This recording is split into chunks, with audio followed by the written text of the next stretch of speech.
langkah real apa yang akan atau mungkin sudah dilakukan oleh teman-teman LDNU?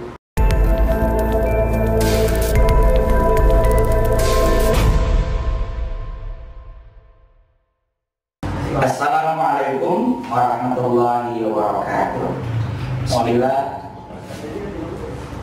Bismillah, alhamdulillah, wassalatu wassalamu ala rasulillah wa ala alihi wa sahbihi wa wala amma ba'du. Apa kabar sahabat dan saudara sekalian, mobil khusus warga NU Kota Bogor di mana saja Anda berada. Terutama pula, Assalamualaikum Ustaz Dodori. Waalaikumsalam warahmatullahi wabarakatuh, Gus. Sahabat dan saudara sekalian, bersama saya sudah ada sosok berkacamata mirip-mirip dengan saya. Kalau tampan ya beda-beda tipis ya. Tipisan. Masya Allah. Beliau adalah Ustadz Hudori Hidayat. Betul ya? Muhammad Hudori. Muhammad Hudori, luar biasa. Beliau ini adalah salah satu pengurus dari lembaga dakwah Nahdlatul Ulama Kota Bogor. Posisinya dia apa, Ustaz? Di Wakil Sekretaris LDNU Kota Bogor, ya, di bawah PCNU Kota Bogor. Kita akan berbincang, sahabat dan saudara, tentang strategi dakwah di era digital. Kita maklumi bersama bahwa sampai hari ini kita sudah mengalami 4 generasi dalam revolusi industri, sampai istilah sekarang revolusi 4.0 atau 4.0. Ini ada perubahan-perubahan yang luar biasa, dan di antara perubahan yang latar belakang dan support dalam revolusi di 4.0 ini adalah berkaitan dengan teknologi informasi, terutama adalah di era digital. Tentu Ustaz Dodori, bahwa ini juga berefek pada aktivitas dakwah. Nah, pertanyaan saya yang pertama, bagaimana strategi teman-teman LDNU dalam menyasar objek dakwah, isinya madu ya, madu yang sudah disusun oleh teman-teman LDNU? Silakan. Ya, terima kasih sebelumnya kepada Gus Daki.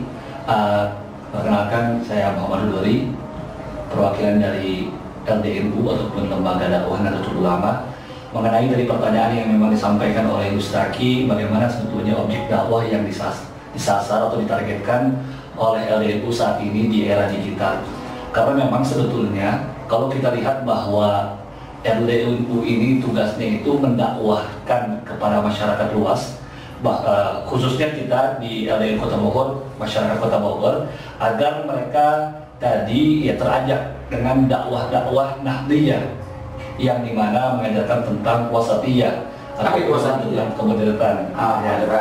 Nah, sehingga memang kalau kita lihat masih banyak orang yang belum paham Gus tentang apa isu sebetulnya tentang moderat, apa itu sebetulnya dengan dakwah Nahdliyah itu sendiri, karena memang kurangnya tadi informasi yang tersampaikan kepada masyarakat luas ya, sehingga memang LDNU di sini ya memiliki beberapa objek yang paling terpenting itu kita sekarang kalau kita lihat objek kita ingin pertama setidaknya di daerah perkantoran ataupun instansi pemerintah itu sendiri, agar apa tadi terlepas dari yang namanya radikalisme. Kemudian juga kita memang sudah bekerja sama di beberapa instansi pemerintahan seperti di daerah Samsat yang dimana bekerja sama dengan orang-orang di Bapenda, kemudian juga kepolisian, dan juga alhamdulillah kita juga punya kerjasama dengan di Denpom, sehingga memang di situ peran kita bagaimana berdakwah ya, yang mana dakwahnya tersebut santun ya, dakwahnya itu mengajak ya, dakwahnya itu bukan menghardik. Bahkan kita sering sekali mendengarkan dari beberapa para asatiz yang luar biasa dengan garangnya, kemudian dengan semangatnya yang berbau mungkin kita tahu gitu kan, amanah tersebut terluapkan, bahkan banyak mengkritik sana sini sehingga lupa dengan fokus apa yang ingin dibicarakan. Maka tadi perlu kita perhatikan dakwah dari Nahdliyah tersebut tentu memiliki ciri khas, yaitu dengan kesantunan, kesopanan, modernitas, kemudian juga tentang keluasan. Nah, oleh karenanya objek dakwah yang pertama kita sasar ini yaitu di instansi pemerintahan. Instansi pemerintahan. Karena memang instansi pemerintahan ini kadang-kala jarang tersentuh. Betul. Mereka hanya asik dan aktif dengan bekerja, bahkan kayak 8 Ya. pagi-pagi pulang petang baru si pas-pasan. Sehingga untuk mendapatkan pencerahan ilmu agama itu agak jarang, bahkan cenderung terbatas. Betul ya Ustaz ya? Betul. Bahkan mungkin kalau kita lihat mereka kurang literatur atau kurang referensi, di mana kalau kita lihat hanya satu guru, sehingga membuat yang namanya kejubudan. Kalau bahasa kita kekakuan, ya kekakuan di situ. Sehingga kalau misalkan kita lihat orang yang melihat peribadatan orang lain kemudian keliru dianggap olehnya, dia akan menyalahkan. Ya, karena mungkin tadi apa mungkin dia kurangnya untuk membaca karena tidak ada adanya waktu, atau mungkin memang tadi tidak ada tadi ya para pendai yang mungkin menghampiri atau yang tidak menyentuh hati para pekerja di instansi pemerintah. Kadang-kala ada yang sering curhat Ustaz, saya ini sudah tidak ada waktu lagi untuk ngaji. Sekalinya ada waktu, saya pengen yang praktis-praktis, kerjaan saja menumpuk di rumah, gitu. Sehingga ya mereka ingin yang praktis-praktis, termasuk juga dengan menggunakan gadget, aplikasi-aplikasi, tanya jawab secara online. Tentu itu juga harus disasar ya. Artinya tidak hanya media mimbar tadi kata Ustaz, ya. Di beberapa perkantoran ataupun di beberapa tempat perkotaan, tapi juga tentu tadi secara personal itu ya kita bisa dakwah melalui menggunakan gadget. Betul. Itu di era digital gitu ya. Betul. Makanya kita kemarin itu sempat untuk bekerja sama, salah satunya dengan Wadi FM, radio. Nah, dengan radio Wadi FM, di mana kita untuk membangun tadi relasi ya, bahwa kita siap dari LDNU untuk mengisi acara-acara di Wadi FM itu sendiri gitu kan. Nah, tinggal mungkin nanti kita tunggu tanggal mainnya kapan gitu kan. Dan jujur, LDNU ini sebetulnya sangat kagum ya dengan sosok Gustaki ini karena sebagai role model gitu kan untuk dakwah di era digital ini. Karena jujur, untuk saat ini orang lebih suka membaca meme dibanding membaca buku gitu kan, karena sifatnya singkat, padat, dan jelas, daripada mungkin kita membaca literatur yang sangat menjelimet dan mungkin sulit tadi bahasa itu dicerna oleh orang-orang. Maka perlu tadi ada meme yang memang bisa menyederhanakan dari bahasa tersebut, istilah-istilahnya, sehingga dapat dipahami secara mudah oleh masyarakat luas. Karena maklum gitu kan, kalau kita berbicara masyarakat, demografinya berbeda-beda, kemudian pendidikan juga berbeda, sampai penyerapan ke akal mereka pun berbeda-beda. Inginnya penyederhanaan. Nah, ya, sebetulnya seperti itu. Makanya mereka butuh media. Betul. Ya, ngaji tetap harus talaki, betul ya Ustaz ya? Tapi kita bantu mediasi, fasilitasi dengan adanya media, termasuk kalau sunnah ID ini. Betul. Ini banyak loh subscribernya. Jangan lupa yang nonton klik subscribe ya, sehingga share juga termasuk nyalakan lonceng, sehingga bisa dapatkan informasi nggak mahal kok, nggak bayar. Nah, berarti dakwah itu tentu harus variatif, karena kita lihat kota Bogor tidak semuanya perkotaan, ada juga yang middle, menengah, ada juga yang masih di sekitar, yang ada di pinggiran, perbatasan yang mungkin terpengaruh oleh tradisional, masih daerah, di mana mereka juga perlu sentuhan secara tradisional dan konvensional. Nah, ini mungkin yang ingin dilakukan oleh teman-teman dari LDNU, gitu Ustaz ya. Betul. Nah, saya dengar juga ini sebelum lanjut nih, ini ada kaitan dengan apa yang kita bicarakan. Saya dengar beberapa pekan lalu, sekitar 2 pekan ya, teman-teman LDNU ini, LDNU Kota Bogor persisnya, itu soal silaturahim ke LDPBNU, Lembaga Dakwah Pengurus Besar Nahdlatul Ulama, artinya di Jakarta. Apa saja arahan dan yang diperoleh dari pertemuan tersebut? Ada beberapa arahan memang, tapi yang menjadi fokus utama itu bahwa kita bahasanya mungkin diperintahkan ya untuk tetap menjaga tadi dakwah Nahdliyah. Tetapi dakwah Nahdliyah itu bagaimana tersampaikan dengan baik kepada masyarakat luas. Maka di saat era digital ini tadi dakwah wasatiyah bil medsos, gitu bahasa seperti itu ya, sehingga media sosial itu dijadikan ajang ya, wadah informasi ya kepada masyarakat luas, dan bisa tentunya tadi memberikan pemahaman ya, memberikan pemahaman tentang apa ajaran-ajaran Islam yang memang sekiranya jauh dari kata-kata yang memang ya, radikal, kemudian tidak jauh dari yang namanya tentang kekerasan dan sebagainya. Tentunya kalau kita sering mendengarkan ada slogan Islam rahmatan lil alamin, itu yang perlu kita harus gaungkan gitu kan, sehingga LDPBNU itu memang sangat mencecar itu kepada kami selaku pengurus daripada LDPCNU Kota Bogor.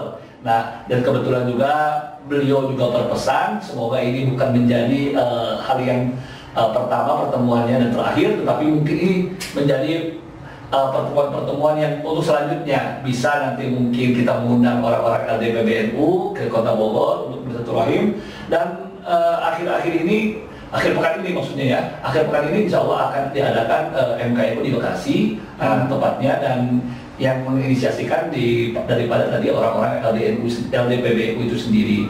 Dan beliau juga menginformasikan kepada kami semua selaku pengurus LDPCNU Kota Bogor bahwa LDPCNU Kota Bogor merupakan salah satu kepanjangan kami ya. Itu alhamdulillah PBNU ya, di bawah ya, kita diakui lah gitu kan, dan dia disambut dengan baik oleh beliau.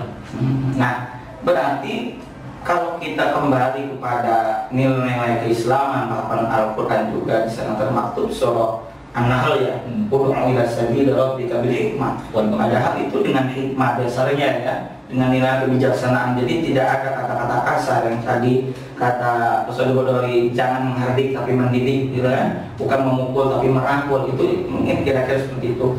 Maka yang dilakukan oleh DNU adalah tawassut ya, wasatiyah. Karena memang dalam Ahlus Sunnah wal Jamaah An-Nahdliyah itu nilai-nilainya adalah ya di antara ada tawassut, ada tawazun ya, tawazun yang tidak itu bagian dari nilai-nilai dasar daripada Aswajah An-Nahdliyah. Sehingga mungkin aplikasi dalam dakwah di LDNU ini tentu mengacu pada nilai tawassut tersebut.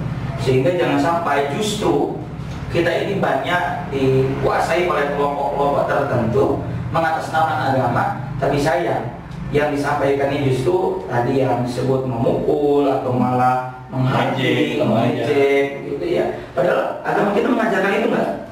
Tidak. Oke. Agama kita mengajarkan nilai-nilai kesantunan, kebaikan, begitu. Baik. Termasuk juga kalau kita lihat dalam surah Baqarah ayat 160 ketika berbicara perang, saya ingat dengan pesan Buya Said, Ketua Umum PBNU, bahwa kita juga harus berperang, tapi berperangnya dalam ranah apa? Sesuai dengan konteksnya. Makanya wala ta'tadu innallaha la yuhibbul mu'tadin. Jangan berlebihan. Artinya apa? Kalau kita diserang dengan medsos, kita lawan dengan medsos. Begitu ya. Nah, pertanyaan saya sekarang, langkah real apa yang akan atau mungkin sudah dilakukan oleh teman-teman LDNU menyikapi dakwah di era digital ini? Nah, jadi sebetulnya karena memang kita ini masih merencanakan gitu Mas ya. Karena memang kita belum lama dilatih ya, betul. Nah, tapi pada intinya kita sudah memiliki rencana besar bagaimana kita itu menyambung ke seluruh tadi ya, melalui platform-platform yang memang disediakan di media sosial seperti Instagram, kemudian daripada Facebook serta YouTube, dan tentunya mungkin nanti kita bisa bekerja sama kembali dengan Aswajah ini ya, Ahlus Sunnah ini ya, agar nanti kedepannya mungkin ya tadi lebih bisa kita mengena ke masyarakat, lebih sinergi. Nah, dan memang kalau untuk saat ini ya kita memiliki yang namanya salah satu slogan mungkin ya, bagaimana caranya kita merebut masjid terlebih dahulu.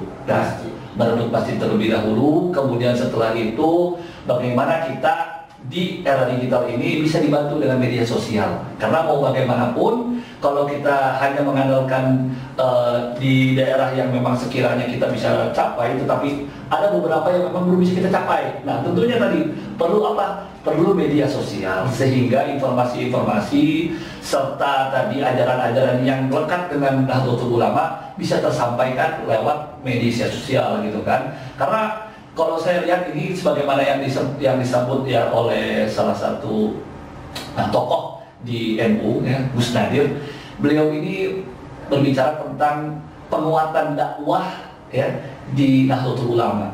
karena perlu kita perhatikan ada setidaknya ya sekitar 4 lah. Yang pertama yaitu relasi agama ya dengan negara, agama dengan negara. Jadi bagaimana tadi kita mencoba untuk ya berceramah atau menyampaikan ya tentang tadi agama Islam, tapi ada korelasinya, gitu kan?